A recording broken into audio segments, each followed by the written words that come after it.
നിയമസഭാ തെരഞ്ഞെടുപ്പില് ഇത്തവണ 40 സീറ്റിൽ മത്സരിക്കാനാണ് BDJSന്റെ ഇപ്പോഴത്തെ തീരുമാനം. ഈ ആവശ്യം ഉന്നയിച്ച് പാർട്ടി നേതൃത്വം കേന്ദ്രമന്ത്രി അമിത് ഷായ്ക്കാണ് കത്ത് നൽകിയിട്ടുള്ളത്.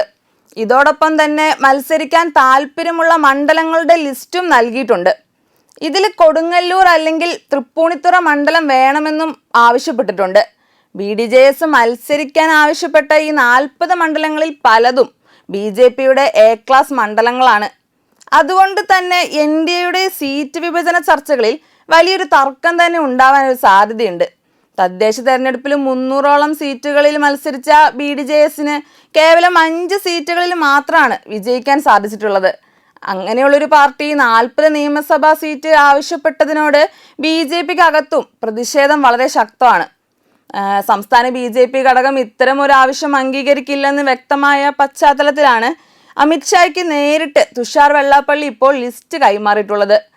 ഈ ലിസ്റ്റ് അതുപോലെ എന്തായാലും BJP കേന്ദ്ര നേതൃത്വവും അംഗീകരിക്കാൻ സാധ്യതയില്ല.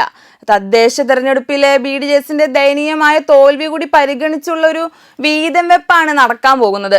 മാത്രമല്ല പഴയ സ്നേഹവും പരിഗണനയും ഒന്നും തന്നെ തുഷാർ വെള്ളാപ്പള്ളിയോടോ BDJSനോടോ ഇപ്പോൾ BJP നേതൃത്വത്തിനും പ്രവർത്തകർക്കും ഇല്ലെന്നതും ഒരു വസ്തുതയാണ്. വെള്ളാപ്പള്ളി നടേശന്റെ പിണറായി സ്തുതി തന്നെയാണ് ഈ അകൽച്ചയ്ക്ക് പ്രധാന കാരണമായിട്ട് വരുന്നത്. ഇതിനിടെ ഇടതുപക്ഷത്തേക്ക് പോകാൻ ഒരു ശ്രമം BDJS നടത്തിയെങ്കിലും CPM പ്രവർത്തകരുടെയും കേന്ദ്ര നേതൃത്വത്തിന്റെയും ഉൾപ്പെടെ എതിർപ്പ് ഭയന്ന് ആ ശ്രമം ഇപ്പോൾ ഏതാണ്ട് ഉപേക്ഷിച്ച മട്ടാണ്.